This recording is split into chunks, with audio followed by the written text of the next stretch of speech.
Guys आज मैं आपको बताने वाला हूं कि आप किस तरीके से अपनी वेबसाइट को गूगल सर्च कंसोल में ऐड कर सकते हैं। ये सब कुछ आप गूगल सर्च कंसोल में अपनी साइट को ऐड करने के बाद चेकआउट कर सकते हैं। सबसे पहले तो गाइज आपने गूगल में गूगल सर्च कंसोल को सर्च करना है और फर्स्ट लिंक को आपने ओपन कर लेना है। अगर आप पहली बार गूगल सर्च कंसोल पर अकाउंट बनाने वाले हैं तो गाइज आपके सामने ऐसा पेज आएगा, आपने स्टार्ट नाउ पर क्लिक करना है और ऐसी विंडो ओपन होगी, welcome to Google search console. अगर आपकी डोमेन है तो गाइज यहाँ पर आपने उसका यूआरएल पेस्ट करना है, जैसे कि www.google.com। अगर आपकी डोमेन है तो आपने यहाँ पर गेट www के यहाँ पर अपनी डोमेन को पेस्ट करना है। अगर आपका ब्लॉग है ब्लॉगर पर तो आपने उसके यूआरएल को कॉपी कर लेना है और यहाँ पर पेस्ट कर देना है। https को आपने रहने देना है और कंटिन्यू पर आपने क्लिक कर देना है। Checking verification ownership auto verified आपने गाइस डन पर क्लिक कर देना है और आपने राइट साइड पर ये जो ऊपर लाइंस बनी हुई हैं इस पर क्लिक करना है। सेलेक्ट प्रॉपर्टी पर आपने क्लिक करके सिलेक्ट कर लेना है वेलकम टू सर्च कंसोल। यहाँ पर गाइज हम सबसे पहले तो अपनी वेबसाइट का साइड मैप ऐड करेंगे। इसके लिए आपने साइड मैप पर क्लिक करना है और यहाँ पर guys enter side map URL, यहाँ पर आपने साइड मैप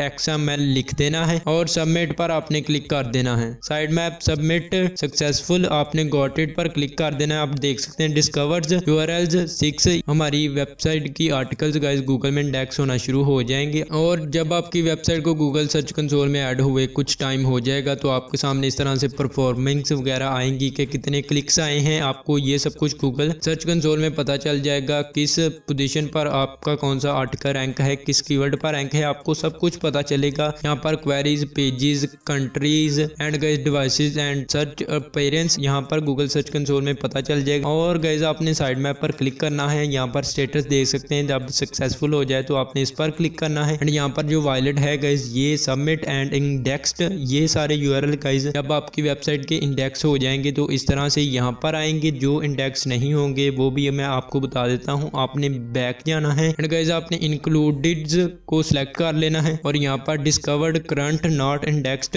आपने इस पर क्लिक करना है। ये जो 8 पेजेस हैं ये इंडेक्स नहीं हुए मेरे, तो यहाँ पर देख सकते हैं इफेक्टिव पेजेस। इन सारे पेजेस को गाइज आपने दोबारा से मैन्युअली इंडेक्स्ड करना है। गाइज आपने पेज के सामने ये जो सर्च का आइकन बना हुआ है इंस्पेक्ट यूआरएल, इस पर आपने क्लिक करना है। Retrieving data from Google indexed guys URL is not on Google, आपने यहाँ पर देख लें क्राउड अलो है या ना है, पेज इफेक्ट यहाँ पर ना है और उसके बाद आपने रिक्वेस्ट इंडेक्सिंग पर क्लिक करना है और आप देख सकते हैं इंडेक्सिंग रिक्वेस्ट हो चुकी है। ये यूआरएल गाइज कुछ ही देर के बाद गाइज गूगल में इंडेक्स हो जाएगा। इस तरह से आप दूसरे यूआरएल को भी गाइज गूगल सर्च कंसोल में सबमिट कर सकते हैं मैन्युअली और इस तरह से गाइज आपको डाटा नजर आएगा जब आपकी site guys Google search console में ऐड हो जाएगी। कुछ ही दिनों के बाद इस तरह से आपको सब कुछ पता चल जाएगा कि आपका आर्टिकल किस पोजीशन पर रैंक है, किस कीवर्ड पर रैंक है, सब कुछ आप देख सकते हैं। कितने इंप्रेशन आ रहे हैं, कितना सीटीआर है, कितने क्लिक्स हैं, सब कुछ आप गूगल सर्च कंसोल में वेबसाइट को ऐड करने के बाद चेकआउट कर सकते हैं। यही था गाइस तरीका, आप किस तरीके से अपनी वेबसाइट को गूगल सर्च कंसोल में ऐड कर सकते हैं।